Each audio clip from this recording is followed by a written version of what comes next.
Hello and welcome to Psychodynamic Psychology. My name is Alina. I'm a German psychoanalyst in training, and I would have considered myself a pretty big nerd of psychodynamics, but apparently not as big as a nerd as Salman Akhtar. He wrote this beautiful book, A Comprehensive Dictionary of Psychoanalysis, which contains over 1,800 terms and concepts across different schools, different disciplines. This is the work of a lifetime. But, Salman Akhtar, he didn't only write this book, he wrote about, I think, 50, 100 other books. So this man is insane. I was kind of browsing through, and the first three concepts that caught my eye is something that I would like to introduce you to today. I want to walk you through how I would approach understanding those three random concepts I took out of this masterpiece, which, by the way, I will link below, and walk you through how I did the reading, anything interesting I learned beyond the definitions of Akhtar. And yeah, so it's kind of a behind the scenes of how I study, how I explore different concepts. And I thought, why not just take you along? By the way, in case you are interested to dive more into different psychodynamic thinkers, concepts, you might enjoy joining my newsletter. It's where I try to share interesting things I learn about different thinkers. I take you behind the scenes of what I'm reading. So if that is interesting to you and you would like to dive deeper in the world of psychodynamics, check out the link in the description box below and feel free to join my email list. Okay, first concept I want to introduce you to today is screen hunger by Otto Fenichel. Akhtar defines it as the following. Screen hunger, term introduced by Otto Fenichel, 1927, for the desperate, urgent, and repetitive quest of certain individuals for new experiences.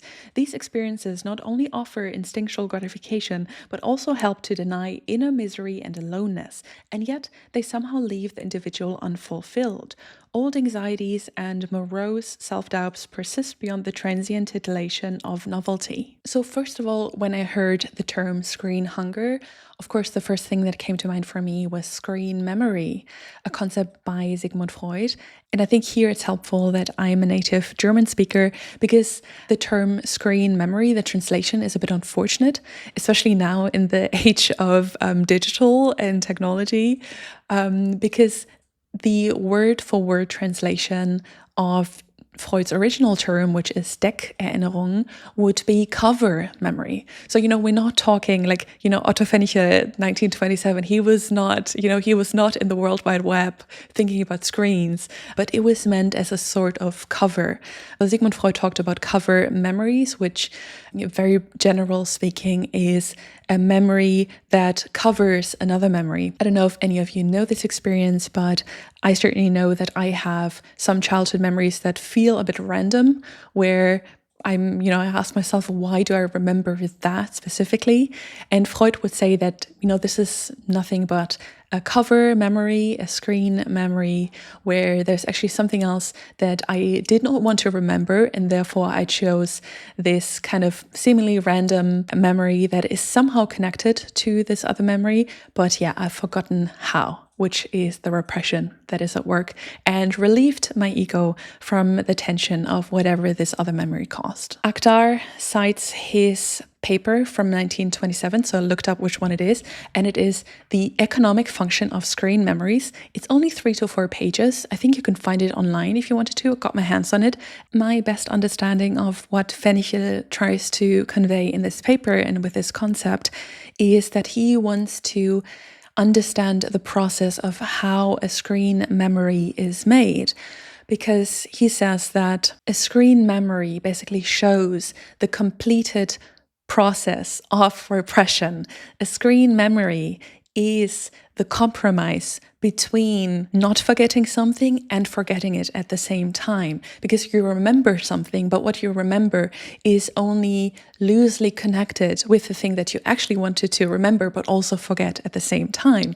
So it's kind of, this perfect combination between repression, i.e. forgetting, and memory, remembering it.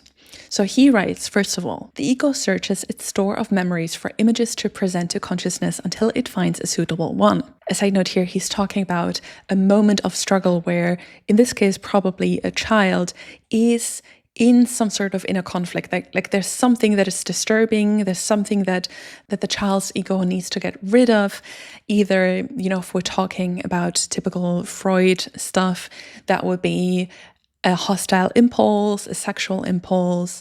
And so he says the ego, searches in its memories for something that could be put on top of this. Fenichel has the example that there is a boy who is very close friends with his brother, but he also, has some hostile impulses towards his brother. Maybe, every now and then the parents favor him, or there's something that he's better at than him. So, even though he loves his brother very much, there's some hostility there.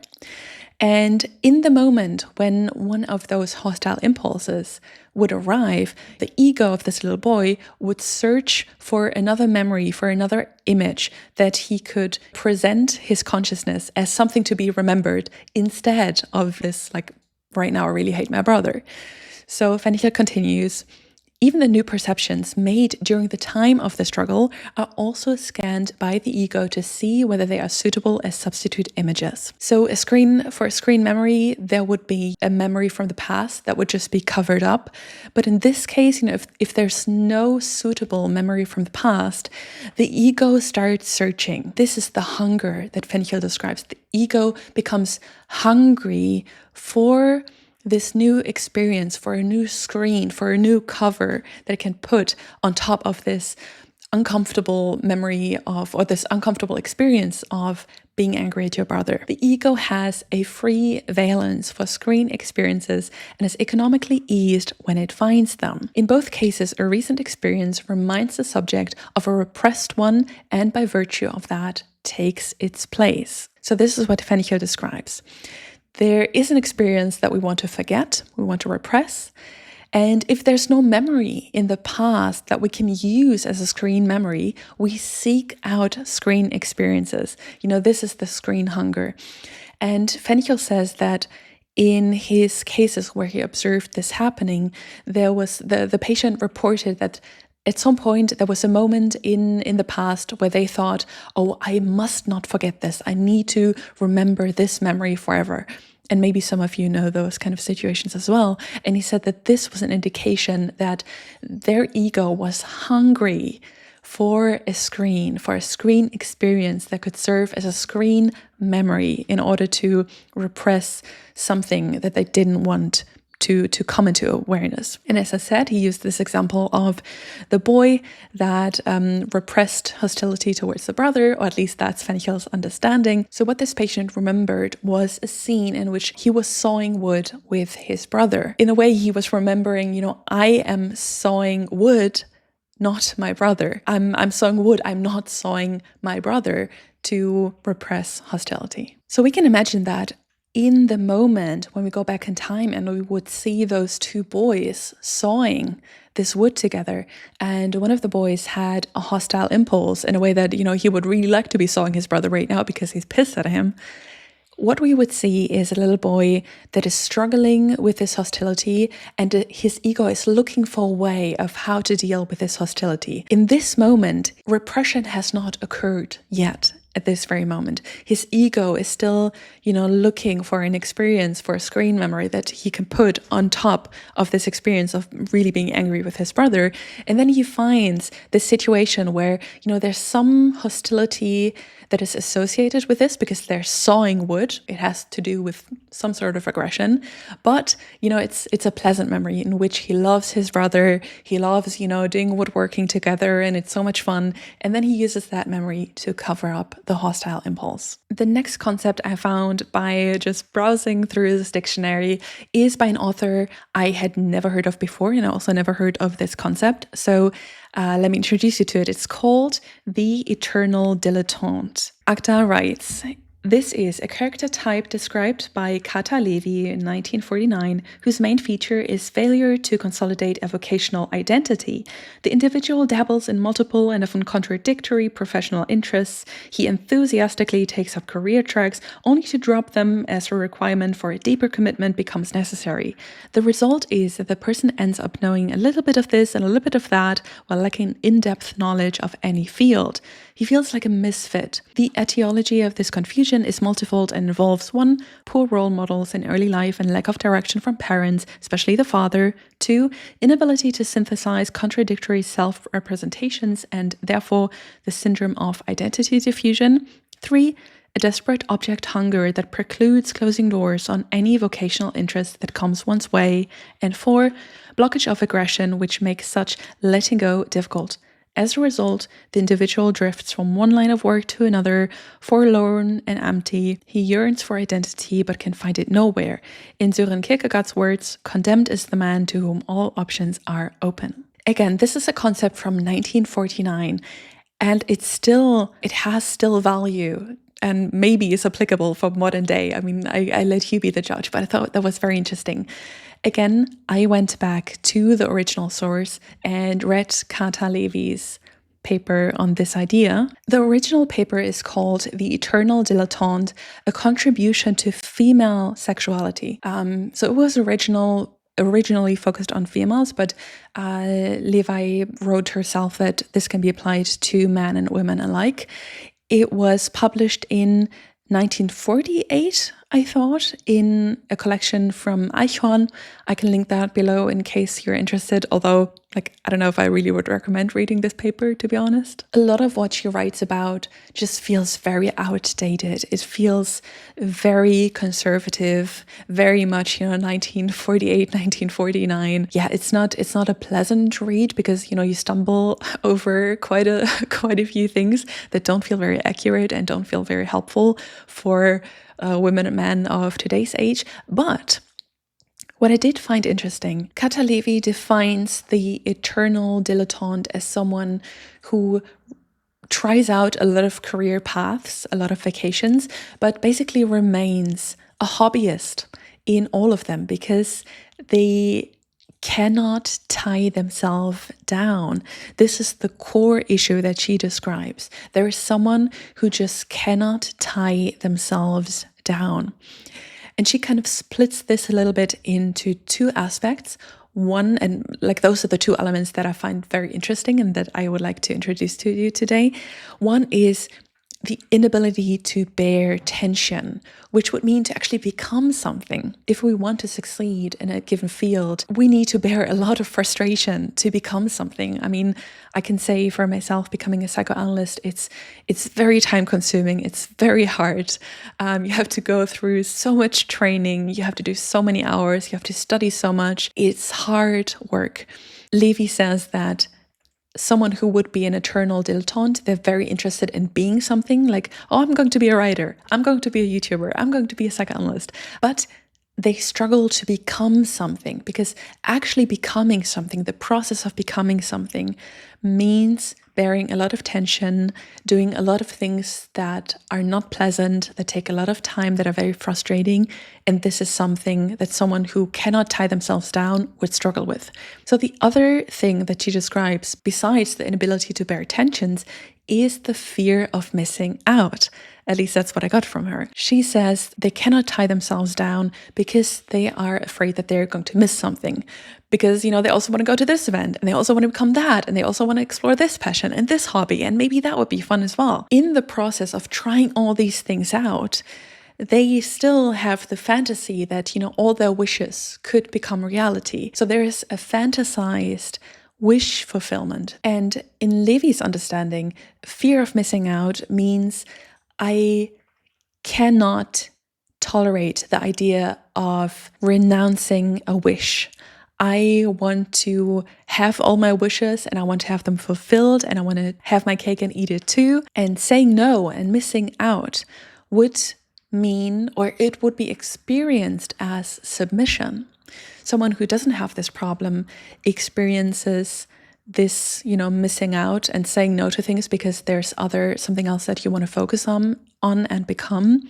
They experience this as, probably commitment and, a sacrifice that they're willing to make because there's something meaningful at the end of it. Anyway, even though I can't recommend her paper because it's just very old and it doesn't read that well, still it's an interesting idea that I enjoyed playing with. The last concept I want to share with you that I discovered in this book, you probably heard of it. I heard of it before. It is called Narcissism of Minor Differences. But What I didn't know was that this was originally a concept from Sigmund Freud.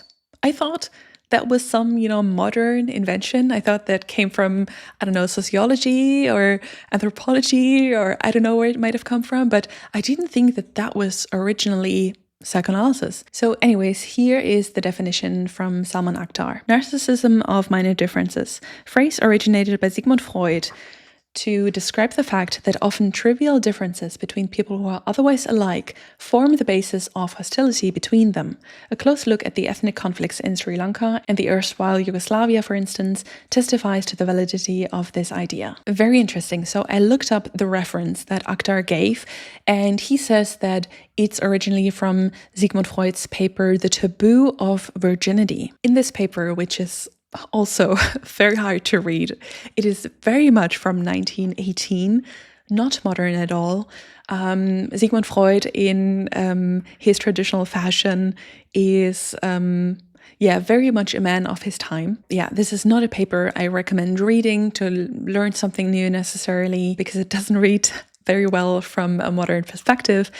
But the way I understood this paper, and especially the concept of, narcissism of minor differences, is that Freud assumes to every relationship there belongs a certain need of belonging, of love, of closeness, unity, and to every relationship there belongs a certain need for separation, hostility, anger, and the like. He studied one, I think it's an anthropologist, his name is Crawley, who said that there is a taboo of personal isolation, which means that you need to be part of a group. It is very difficult to completely extract yourself from society, to move to the mountains, live in a little hut, be completely self-sufficient. That's very hard. I mean, almost no one does that. So there is a taboo of personal isolation, which means that, we need to belong to a group and we need to be part of something that is a unity.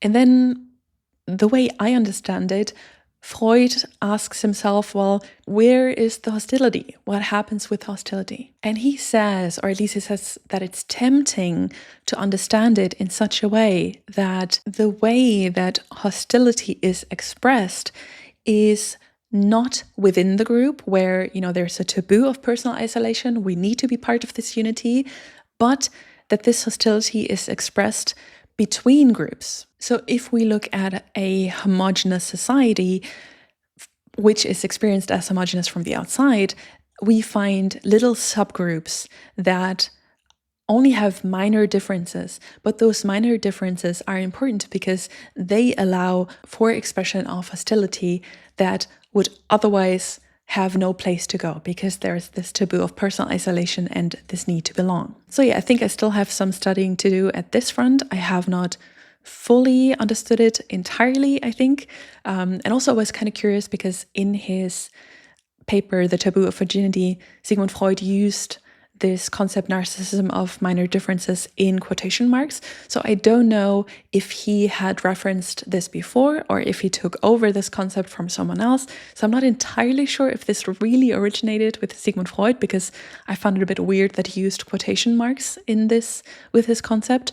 But yeah, in case any of you out there know something about this that I don't, please feel free to put it in the comments below. I'd be curious to learn more about this.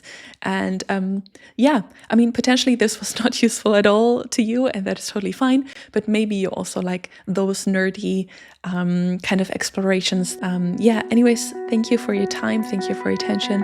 I'm very much looking forward to seeing you next time. Bye bye.